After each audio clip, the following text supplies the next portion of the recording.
Saya rasa itu sudah cukup untuk menjawab keraguan. Ini bukan pembuktian saya ya, tapi pembuktian seluruh anak muda melihat ada bulian, nyinyiran, fitnah di sosmed. Tidak perlu kita tanggapi, kita balas saja dengan pembuktian-pembuktian. Cuma istilah-istilah sulit, saya bisa mencari 1000 istilah sulit sehari yang orang lain nggak tahu. Kalau cuma mencari itu ya. Debat calon wakil presiden pada Jumat lalu menyisakan sejumlah perdebatan. Salah satunya soal regulasi carbon capture storage yang dicecar Cawapres nomor urut 2 Gibran Rakabuming Raka kepada Cawapres nomor urut 3 Mahfud MD. Kembali lagi ke pertanyaan saya, Pak Prof. Mahfud menjawab 2 menit, tapi pertanyaan saya belum dijawab sama sekali, Pak. Apa regulasinya, Pak, untuk carbon capture and storage? Simple sekali, Pak, pertanyaan saya, Pak. Mohon dijawab, Pak. Dijawab sesuai pertanyaan yang saya tanyakan, Pak. Nggak perlu ngambang kemana-mana, Pak. Jadi begini, Mas Gibran, di dalam ilmu hukum, misalnya saya tanya kepada Anda sekarang ya, bagaimana cara membuat aturan tentang antariksa nasional? Anda pasti tidak tahu. Jawab sekarang, coba kalau pasti tidak tahu. Karena harap tenang. Karena hukum itu perlu masalahnya dulu apa yang mau dibuat. Itulah kemudian dibuat naskah akademik menurut peraturan yang sekarang ada. Di dalam Perpres itu disebutkan buat naskah akademik. Nah, akademik itu nanti dinilai bersama lalu dibahas gitu rame-rame. Nah, naskah akademik itulah yang akan menentukan bagaimana prosedur, kemudian bagaimana sebenarnya materi-materi yang diperlukan untuk itu, apakah ini sudah ada yang ngatur cuma namanya berbeda atau tidak. Nah, itu semua kalau Anda tanya, gimana sih cara membuat peraturan? Ya gampang, sesederhana itu aja kalau Anda ditanyakan hal baru. Jadi, buat naskah akademik kita diskusikan. Atas pertanyaan Gibran, Mahfud pun sempat protes. Mahfud sebut seharusnya pertanyaan soal carbon capture storage ditanyakan di debat Cawapres selanjutnya yang mengusung tema soal lingkungan dan energi. Anda mengingatkan agar kembali ke tema debat, karena tadi pertanyaannya itu carbon capture itu nanti debat keempat tanggal 21 Januari. Tapi saya tahu itu kan untuk menghindari tidak adanya regulasi sekarang ini agar tidak lagi terjadi penggundulan karena food estate seperti yang terjadi. Kami juga memohon agar Pak Anies. Juru kampanye iklim Greenpeace menyoroti soal teknologi carbon capture storage yang disebutnya solusi palsu mencegah pemanasan global dan krisis iklim di Indonesia. Calon-calon pemimpin kita. Pernyataan Greenpeace mengenai carbon capture storage adalah solusi palsu. Karena dengan adanya proyek carbon capture storage ini membuktikan bahwa tidak adanya langkah nyata dari global dan pemerintah Indonesia khususnya dalam upaya penanganan krisis iklim. Dalam konteks transisi energi, tentunya akan jauh lebih efektif dan efisien jika kita menggunakan energi terbarukan ketimbang kita melaksanakan proyek carbon capture storage. Dan yang paling penting, jangan sampai proyek carbon capture storage ini menjadi pembenaran untuk ekspansi lagi penggunaan bahan bakar fosil seperti minyak, gas, dan batu bara. Mengutip situs Kementerian SDM, carbon capture storage merupakan salah satu teknologi mengatasi pemanasan global dengan cara mengurangi emisi CO2 ke atmosfer.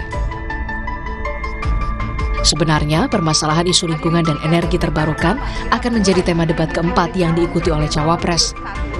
Tapi yang pasti ditunggu publik bukan sekedar mantap tarung gagasan, tapi juga solusi yang langsung berdampak dirasakan rakyat. Tim Liputan, Kompas TV. Saudara, salah satu yang mencuat di debat Cawapres pekan lalu adalah istilah CCS atau Capture Carbon Storage.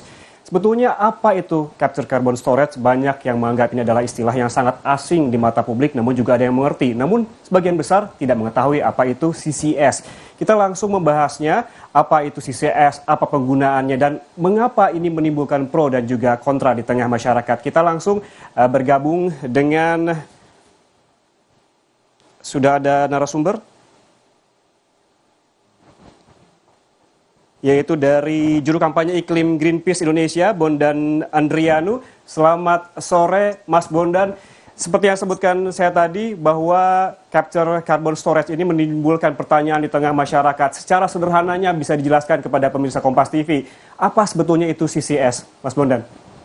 Ya, sebenarnya carbon capture storage menurut saya tadi sudah katakan bahwa ini adalah solusi palsu yang sebenarnya jadi pembenaran untuk pebisnis bahan bakar fosil ya, fossil fuel industries. Kenapa? Karena dengan adanya carbon capture storage itu jadi alasan bagi pengusaha fossil fuel untuk tetap menggunakan bahan bakar fosil. Caranya bagaimana? Jadi agar tidak mengemisikan, karbonnya itu ditangkap. Jadi capture and storage. Ditangkap sehingga tidak mengotori posisi di udara, mengemisi ke udara, tapi ditangkap. Kemudian juga di storage. Nah, ini masalahnya adalah karena ini menangkap karbon, kemudian juga menyimpan karbon, ini satu hal yang baru dan secara teknis ini sangat mahal, sangat sulit dilakukan. Bahkan di beberapa negara maju itu sudah meninggalkan proyek-proyek tersebut karena tidak terbukti efisiensinya mengurangi emisi gitu. Dan makanya di awal saya bilang jangan sampai carbon capture storage ini jadi pembenaran bagi pengusaha fossil fuel industri ya, untuk tetap mengemisikan lagi. Padahal di dunia global sudah menjanjikan bahwa ya harusnya kita stop using fossil fuel kalau kita mau mengatasi krisis iklim. Itulah kenapa sebenarnya carbon capture storage ini jadi solusi palsu. Ditambah lagi sebenarnya soal pembiayaan tadi ya, saya katakan bahwa ya daripada kita buat carbon capture storage yang mahal sekali biayanya, bahkan di riset Oxford temukan itu biayanya hampir 1 trillion US dollar ya per year. Artinya akan ada biaya tambahan kalau kita pakai ini sebagai solusi untuk krisis iklim. Mendingan kita pakai itu untuk memboosting energi terbarukannya. Bagaimana energi terbarukan diberikan kesempatan murah, ya. Jangan sampai itu jadi pembenaran dan bahkan nanti bebankan lagi masyarakat. Dengan cara apa? Jadi listrik kita lebih mahal lagi timbang kita menggunakan energi terbarukan.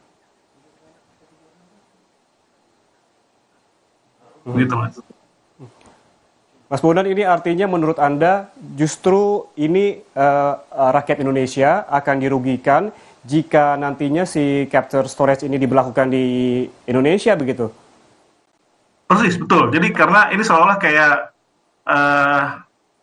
greenwashing ya kita bilang ya, karena seolah-olah membuat hal yang baru, yang bagus gitu ya, untuk solusi pemanasan global, solusi krisis iklim. Tapi kalau kita lihat di dalamnya secara teknis, dia hanya memindahkan karbon yang tadinya keluar gitu ya, ditangkap, dipindahkan, ditaruh di tempat yang kalau secara teknis bisa jadi di bawah, bahkan bisa dicampurkan jadi bahan bakar gitu ya. Tapi intinya penggunaan bahan bakar fosil tidak ada pengurangan. Kalau kita hanya berpaku pada itu kenapa sebenarnya yang paling penting adalah pengurangan penggunaan bahan bakar fosilnya. Kalau itu jadikan proyek baru, tadi bicara soal regulasi ya di debat Capres kemarin, jangan bicara regulasi dulu. Carbon capture storage ini secara global pun masih belum teruji ya, untuk jadi solusi nyata untuk pemanasan global bahkan krisis iklim. Jadi carbon capture storage ini emang baru yang memang diciptakan oleh pengusaha fosil industri sebenarnya. Karena bahkan dalam COP kemarin terakhir itu jadi bahas banyak ini soal carbon capture storage. Siapa di belakang itu semua? Ya fossil fuel industries yang memang masih seolah-olah pengen industrinya tetap berjalan. Bagaimana caranya? Dibuatlah solusi palsunya dengan cara itu. Karbonnya ditangkap, disimpan. Tapi pemberian ruang untuk energi terbarukan itu tidak dibicarakan. Harusnya kan dibicarakan bagaimana energi terbarukan ditingkatkan, energi terbarukan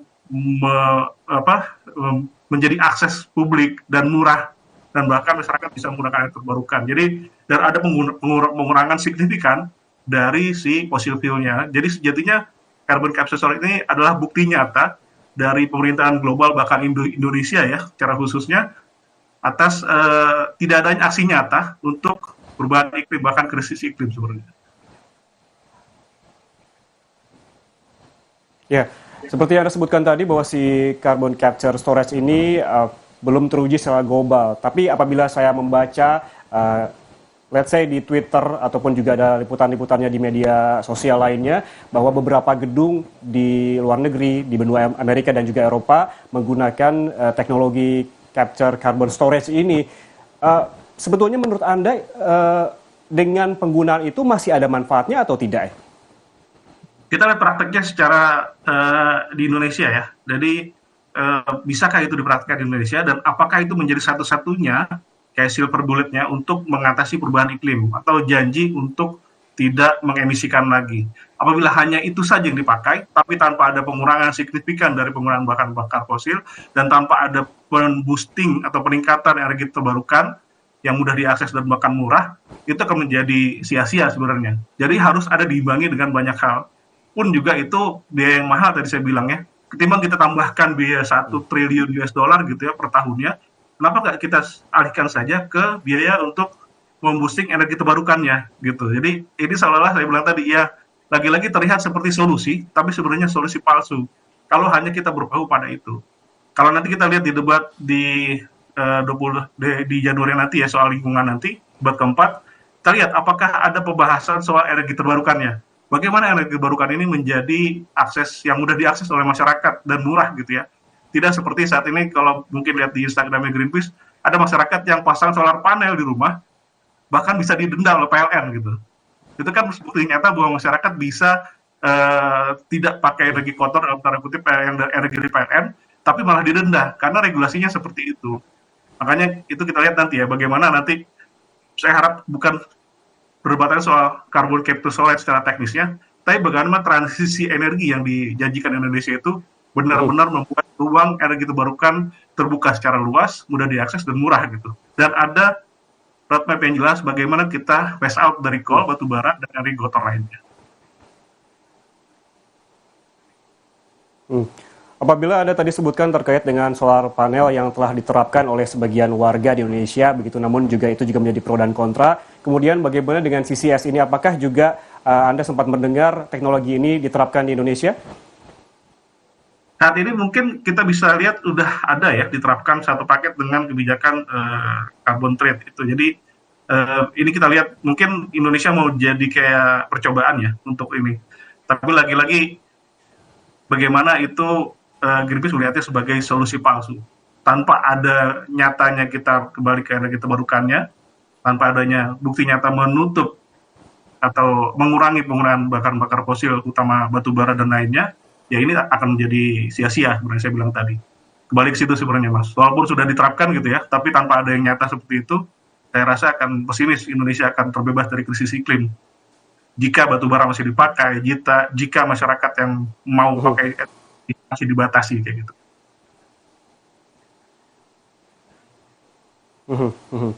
Kalau Anda tadi sempat menyebutkan sejumlah kerugian begitu yang akan diterima oleh negara apabila CCS ini diberlakukan. Lalu kalau kita melihat regulasinya, sebetulnya sudah ada eksis begitu di Indonesia, namun sebagian besar juga belum tahu terkait dengan teknologi ini. Sebetulnya regulasinya itu seperti apa? Ya regulasinya, saya nggak tahu secara persis sebenarnya ya regulasinya seperti apa. Tapi harusnya regulasi itu juga harus didampingi atau diiringi dengan adanya energi terbarukan yang saat ini masih digantung sebenarnya RUU EBT, rancangan undang-undang untuk energi baru dan terbarukan. Nah ini sayangnya yang saya khawatirkan adalah masuk dalam RUU EBT tadi, atau rencana undang-undang untuk energi baru dan terbarukan nih, karena ada kata barunya di situ dan terbarukan ya. Harusnya kan kalau cara terminologi harusnya renewable energi artinya energi terbarukan. Tapi di Indonesia regulasinya pakai term energi baru dan terbarukan. Mas Bondan, ini saya mendapatkan sedikit catatan sejumlah negara yang menggunakan teknologi ini. Ada Amerika Serikat, ada Kanada, sampai dengan Arab Saudi yang telah menggunakan teknologi ini. Hingga memulai proyek ini dari tahun 2015, artinya sudah sangat lama begitu. Dan memiliki kapasitas penampungan CO2 mencapai 0,8 juta ton. Artinya di negara lain, di sisi lain ada manfaat dan juga efek yang positif. Namun bagaimana jika ini diterapkan Indonesia begitu? Sementara negara lain juga masih menggunakan teknologi ini. Ya, saya baru baca beberapa literatur ya dari salah satu Oxford dikatakan bahwa carbon capture storage itu bukan hal yang mudah seperti di copy paste. Negara lain sudah pakai itu, kita copy paste di Indonesia dan tidak semudah itu ternyata. Jadi capture storage itu banyak hal teknis yang bisa dilihat visibility-nya sebenarnya bisa nggak dipakai di Indonesia atau di industri yang lainnya. Jadi tidak semudah itu. Negara lain berhasil, kenapa kita nggak pakai? Nah, Oxford sendiri mengatakan bahwa itu tidak semudah itu. Kita nggak bisa copy paste teknologi capture storage itu yang sudah dilakukan di negara lain. Katakanlah tadi sudah ada beberapa negara yang sudah melakukan, apakah itu implementasi di Indonesia? Ya kita lihat sebenarnya bagaimana visibility study-nya dan lainnya secara teknis apakah itu bisa dilakukan sebenarnya. Dan terjemahan lainnya adalah ya lagi-lagi saya bilang tadi, apakah itu hanya solusi satu yang untuk mengatasi krisis iklim di Indonesia? Kalau hanya itu saja, ya kita tidak bisa optimis ya bahwa kita akan terhindar dari krisis iklim gitu.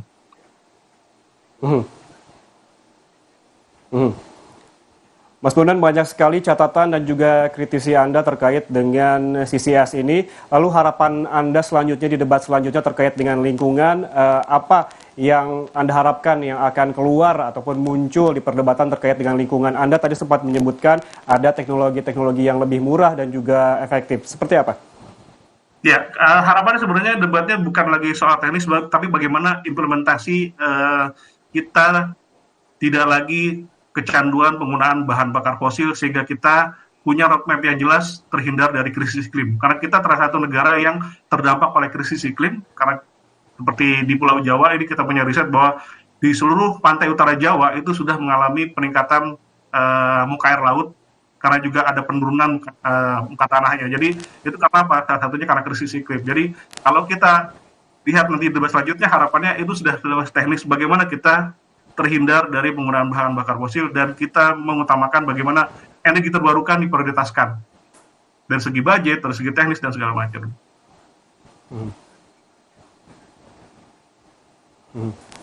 Berarti yang menjadi PR besar nantinya di perdebatan adalah termasuk apa teknologi yang paling ideal dan lebih efektif dan memiliki manfaat yang lebih baik begitu yang bisa diterapkan di Indonesia. Terima kasih Bondan Andrianu, juru kampanye iklim Greenpeace Indonesia telah bergabung bersama kami di Rumah Pemilu.